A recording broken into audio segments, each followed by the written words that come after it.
ప్రభుత్వంపై ప్రజలకు విశ్వాసాన్ని కల్పించి పారదర్శక పాలన అందించేలా చేయడమే సమాచార హక్కు చట్టం ముఖ్య ఉద్దేశమని రాష్ట్ర సమాచార కమిషనర్ పివి శ్రీనివాసరావు స్పష్టం చేశారు. వనపర్తి జిల్లా కలెక్టరేట్ సమావేశ మందిరంలో జరిగిన అవగాహన సదస్సులో ఆయన మాట్లాడారు. ఈ కార్యక్రమంలో రాష్ట్ర సమాచార కమిషనర్లు బోరెడ్డి అయోధ్యరెడ్డి, వైష్ణవి మేర్ల పాల్గొన్నారు. కమిషనర్ పివి శ్రీనివాసరావు మాట్లాడుతూ సమాచార హక్కు చట్టం పౌర సమాజంలో అనేక ఆలోచనల ఫలితమని, పిఐఓలు మరియు ఏపీఐఓలు ఈ చట్టాన్ని తప్పించుకునే ధోరణి వదిలి సమర్థంగా అమలు చేయాలని సూచించారు. దేశంలోనే ఆర్టీఐ దరఖాస్తుల పరిష్కారంలో రాష్ట్రాన్ని నంబర్ 1 స్థానంలో నిలబెట్టాలని ఆయన పిలుపునిచ్చారు. What you can do is మీరు సజెషన్ ఇవ్వచ్చు. మా దగ్గర ఈ ఇన్ఫర్మేషన్ ఉంది అని ఇచ్చి మీరు సజెషన్ ఇవ్వండి ఆ అప్లికెంట్ కి. యూ కెన్ అప్రోచ్ దీస్ పిఐఓస్ అని సజెషన్ ఇవ్వండి, కానీ భయపడిపోయి అందరికీ ట్రాన్స్ఫర్ చేయకండి. అది చాలా టైం వేస్ట్ అవుతుంది. It's happening in a lot of cases. Please avoid that. One more thing we have noticed is that మీరు కొన్ని కేసుల్లోని చాలా వాల్యూమినస్ ఇన్ఫర్మేషన్ అడుగుతున్నారు.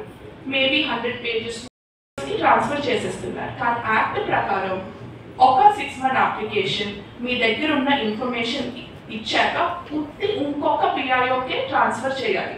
మల్టిపుల్ పిఐఓస్కి ట్రాన్స్ఫర్ చేయకూడదు. That is not in the act. Please do not do that. ఎందుకంటే చాలా కేసుల్లో 30 to 40 పిఐఓస్ వాళ్ళ working day అంతా లీవ్ తీసుకుని గవర్నమెంట్ రిసోర్సెస్ తో మా దగ్గరికి వస్తున్నారు. అది అందరికీ టైం వేస్ట్ అండి. So please don't do that. అందులో ఈ ప్రోగ్రామ్ బి అనేది చాలా ఇంపార్టెంట్. చిన్న పని కానీ పెద్ద సమస్యలు దాచిపెట్టడం వల్ల.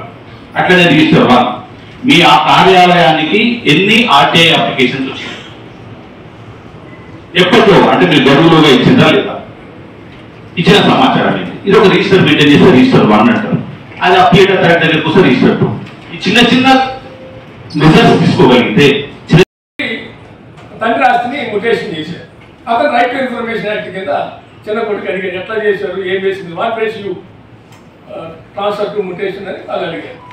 అంటే వాళ్ళు చెప్పలేదు. ఇతను రైట్ టు ఇన్ఫర్మేషన్ కింద అడిగి అప్పీల్కి వచ్చినట్టుకి మళ్ళీ ఇతను ఎవరైతే తప్పు చేసిన అతను భయపడ్డాడు. భయపడి ఏం చేశాడు, మళ్ళీ ముటేషన్ చచ్చిపోయిన ఆయన మీద చేసేసి, అదే చనిపోయిన తర్వాత కొడుకు చేశాడు.